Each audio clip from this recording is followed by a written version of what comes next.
The society that loses its grip on the past is in danger, for it produces men who know nothing but the present and who are not aware that life had been and could be different from what it is. Aristotle, Greek philosopher, 384 BC to 322 BC.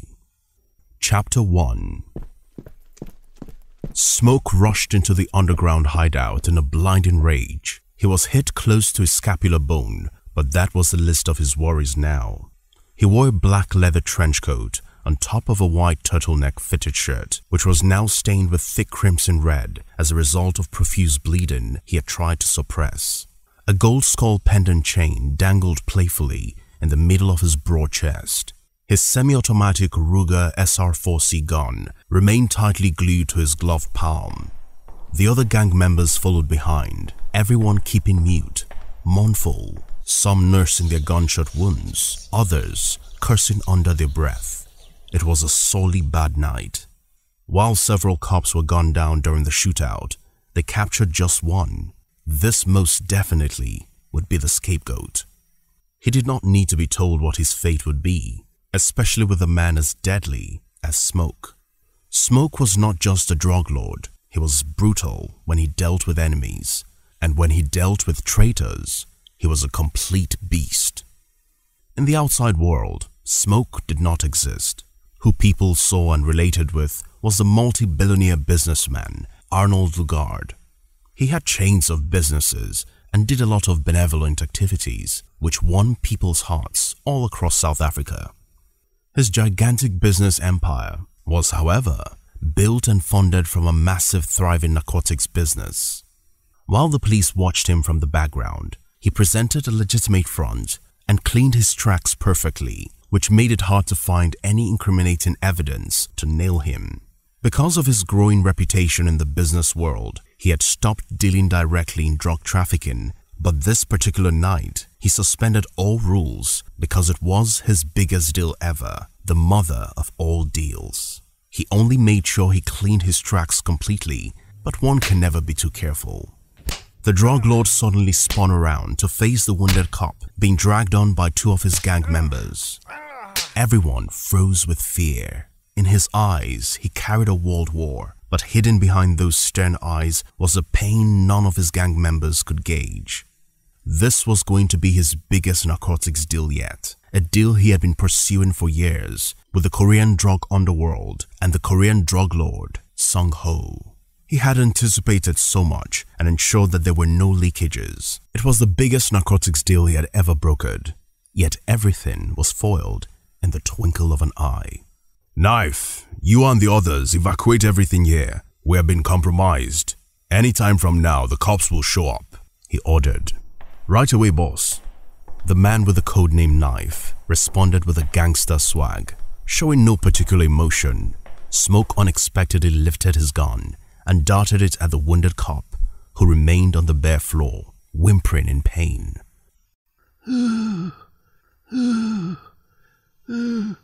I'm going to ask this once, and I will not repeat myself. His eyes bored into the eyes of the cop, who dropped his gaze quickly. Now the expression on his face had suddenly changed.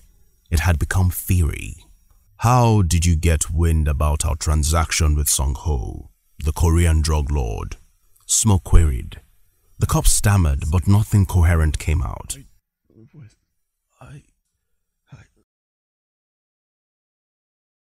I knew you were not going to talk, but trust me, I have this all figured out. The drug lord responded sardonically. Cat Eyes, he barked. Cat Eyes was a nickname he gave to Agatha, one of his most trusted gang members. Even though Agatha had joined the Web, the biggest drug cartel in South Africa, headed by Smoke a little over a year ago, she had shown skill and street dexterity, won the heart of the notorious drug lord, and became his right-handed person, pitching her against all others who coveted this position. She had become submerged in all their drug operations. Smoke's face was no longer hard. It softened. The way he could switch expressions amazed even his closest subordinates. He offered Agatha his gun. This was a game, a trap perfectly orchestrated to lure prey. He was closing in. "What is this for, boss?" she asked quietly, confused. "During the shootout, my eyes caught sight of you, and something did not add up. You were not shooting directly at the cops, and I wondered why. But never mind about that. You had your reasons, didn't you? Now, to the business of the day. Take my gun and end this trespasser." Agatha collected the gun, pointed it at the cop, but stood transfixed. The wounded man looked on at her and pleaded for life. "Please." All the gang members were confused at the drama that gradually played out. "Cat eyes, do not waste my time. Pull the damn trigger," Smoke snapped. And that was the last voice everyone heard. From nowhere in particular, tear gas canisters were fired into the hideout.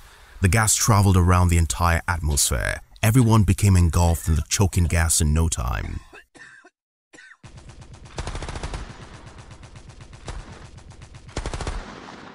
An endless rain of bullets followed suit.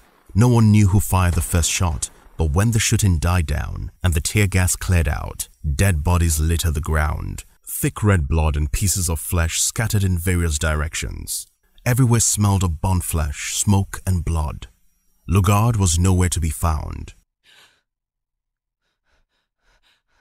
Agatha laid in a pool of blood, gasping for breath and fighting hard to stay alive. She was hit. "Agatha, stay with me."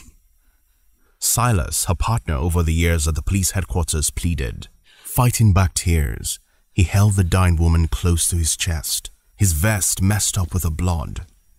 Other cops with submachines in their hands and bulletproof vests combed the entire vicinity with acute vigilance to see if any of the gang members remained, and most especially whether Smoke could be apprehended.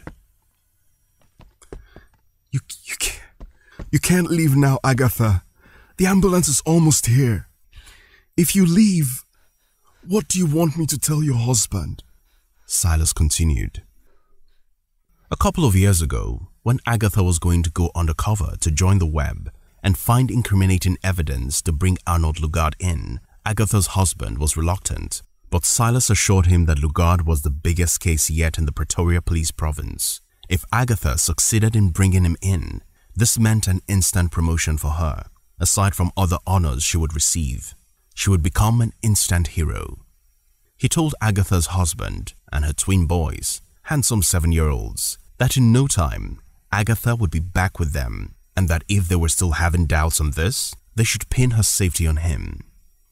The morning of the sting operation that went awry, Agatha had informed Silas and the other officers about the narcotics deal and hinted that Lugard would be spearheading the negotiations himself, so it would be the 1 in a million opportunity to nip him in the bud. A huge volume of narcotics was changing hands. She told them to await a signal from her when they get to the location in the evening, but they moved in too quickly and messed up the whole plan. The sting operation triggered a bloody shootout, resulting in the slaughtering of Smoke's men and a few unlucky police officers, after which Lugard disappeared with the remaining men, including Agatha, to his hideout. Smoke had planned to go completely underground for a very long time after this operation. This was before things went completely out of hand. The police trailed him down to the hideout, and the web was no longer safe for Agatha, but it was already too late. Her cover was blown. Silas looked more closely at his friend and discovered that she no longer had that spark between her eyes he had always seen. She was dead. Shortly after, the ambulance arrived, but of what use was it? This was a month ago. The weeks that followed were excruciating ones for Silas. Silas Jabulani was the most decorated officer at the police headquarters Pretoria and had a very promising career ahead of him. This was before his wife Sharon filed for divorce, accusing him of neglect and prioritizing his job above family. In a fierce rebuttal to the alleged neglect, she restricted his access to their son, King, whom they had after 7 years of delay. King, 5, meant the whole world to Silas. The thought of having to be denied access to see his boy, whom he loved so dearly, made him resolve to heavy drinking, and he soon slipped into a medical condition called alcohol use disorder. He had to undergo rehab for a while and was showing remarkable signs of improvement before his best friend at the headquarters office, Agatha, met her end in the middle of service to her country. Maybe he could have told her to pull out before the unfortunate incident. Maybe if he and the other police officers had arrived early enough at the hideout, she would still be alive. There were too many maybes for him to deal with. He could not bring himself to live with the guilt or to even face Agatha's husband or her twin boys, who could not wait to have their mother with them again. So, after Agatha's burial, he decided to go on vacation to Egypt to visit his uncle and foster father, Lazarus Jabulani, professor of Egyptology at the American University, Cairo. Perhaps when he returned from Egypt, he would have been able to clear his head to decide if he wanted to quit the police or continue. He could not think of going on after Agatha's demise. The pain, the regret, the guilt.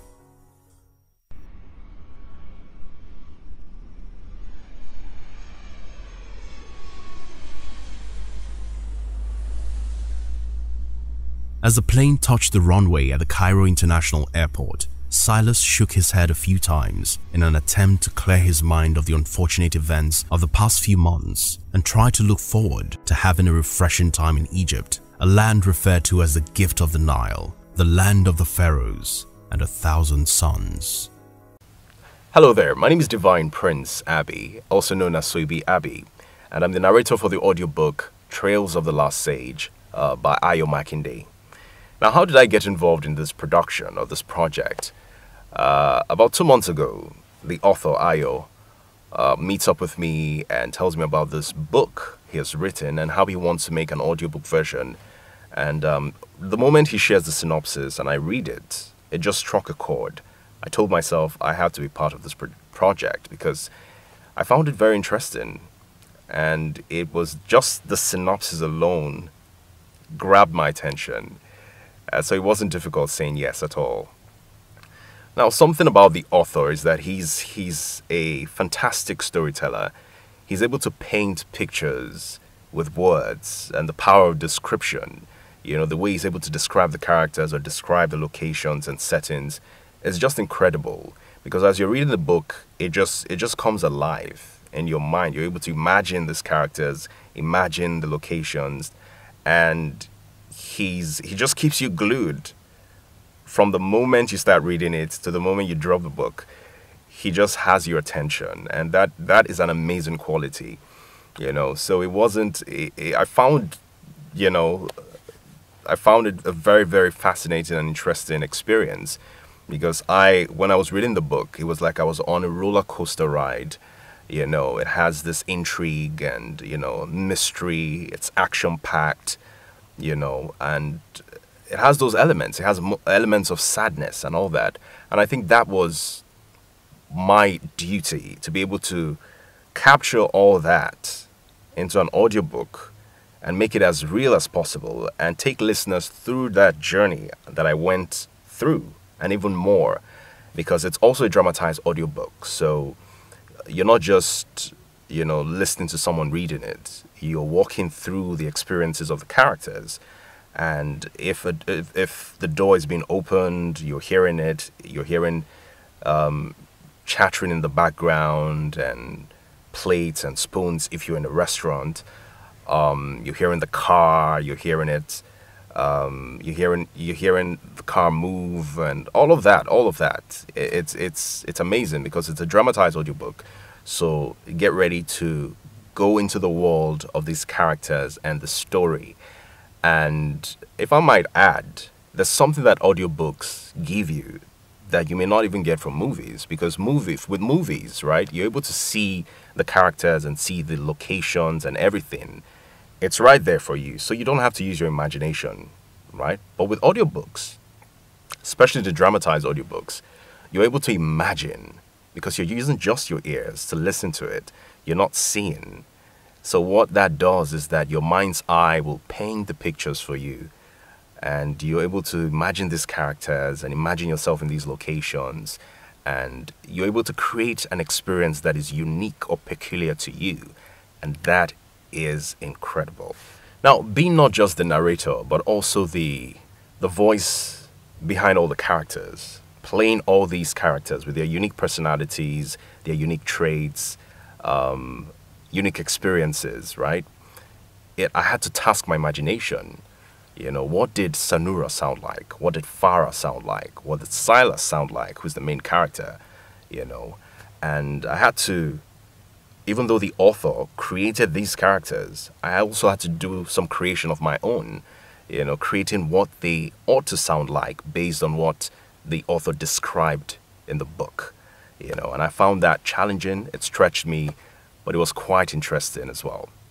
All right, so prepare to go on a roller coaster ride. Prepare to have your imagination awakened while you listen to this audiobook, you know, to feel a range of emotions from sadness to joy to intrigue, and so many emotions will come alive when you're listening to this audiobook. So I look forward to sharing this work with you.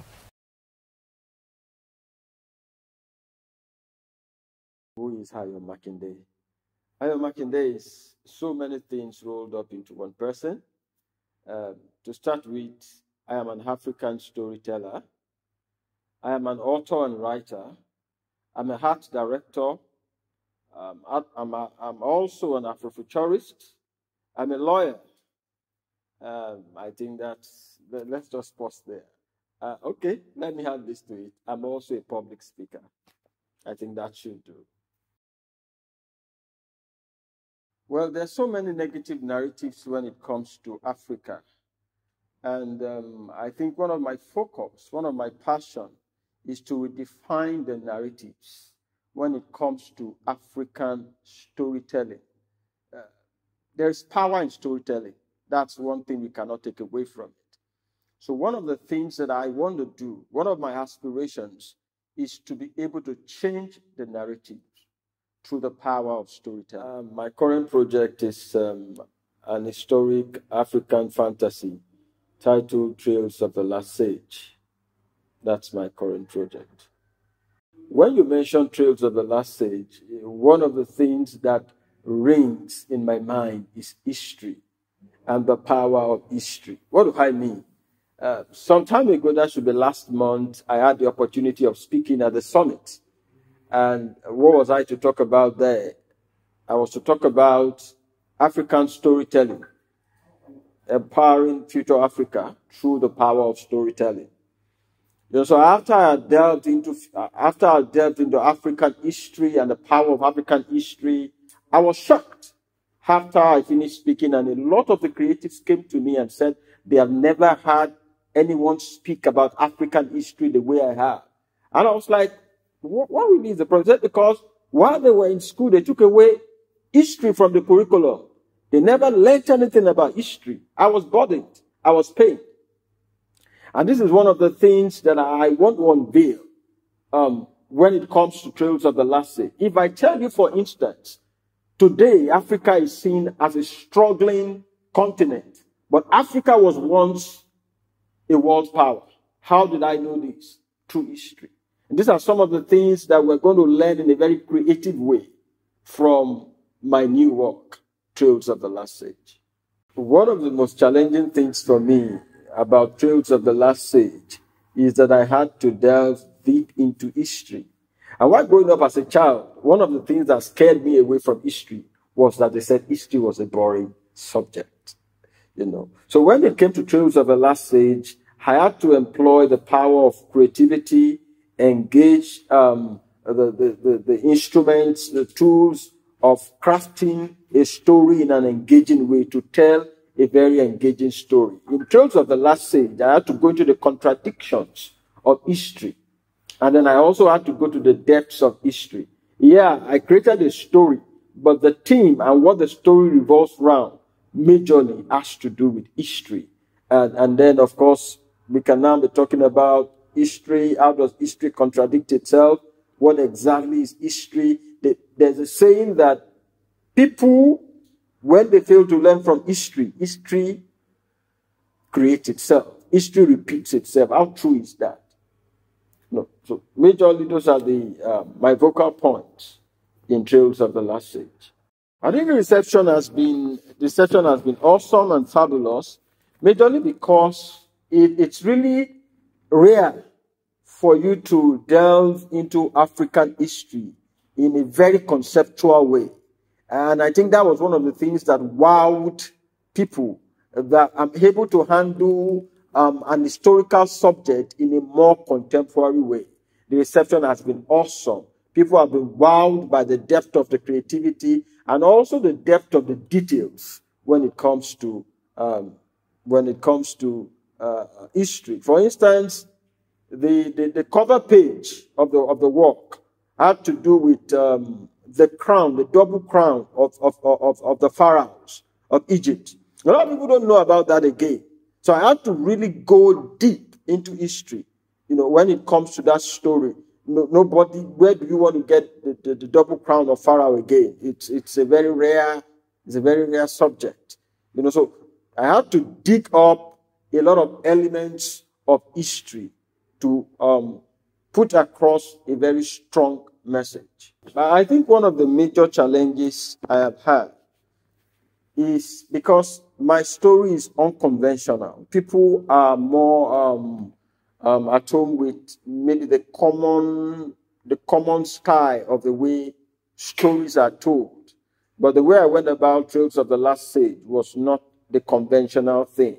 And of course, I've had things like, this is not my feat. It's a great story, but then it's not my feat. So it's been about perception, really. It's been about perception. Because when you are doing something that is not common, when you are doing something that is outside the box, you will always, especially when people's mindsets are the conventional one, you will always face that challenge. And I think for Trails of the Last Sage, that has been my major challenge. But then I had to accept the fact that, look, I'm telling more like a common story than an uncommon way. History is common, but I'm putting it across in an uncommon way. And I have to accept that, and I have to tell my story the way I want it to be told, not the way somebody else wants to hear it. I think that's what's important for me. One of my expectations concerning Trails of the Last Sage is that I want to set a new pace when it comes to African storytelling. I want to chart a new course. I want to set a pace that is unconventional, basically.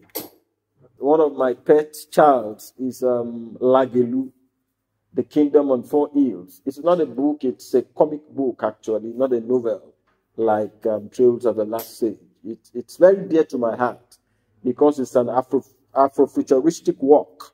And what does that mean? A lot of people don't know about Afrofuturism until maybe when a movie like Wakanda came. That's Black Panther. Afrofuturism, in a nutshell, don't let me go too deep into it because Afrofuturism as a concept is deep.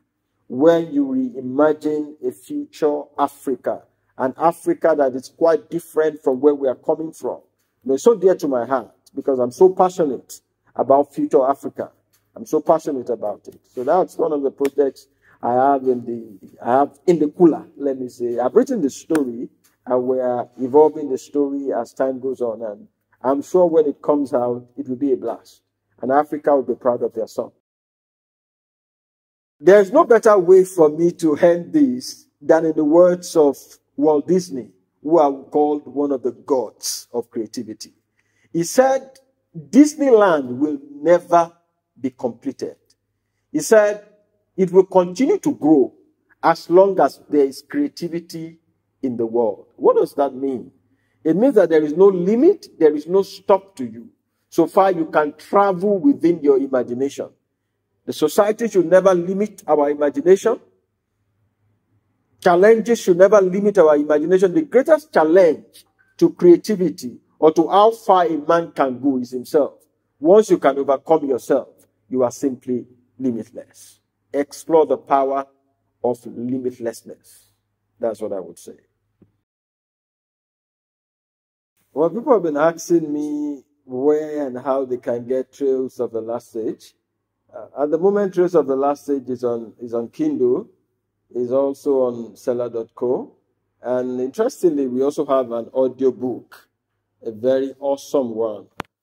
The last time, I think it was last week, somebody sent me a message, and she was like, I took them straight to the movies with the audiobook.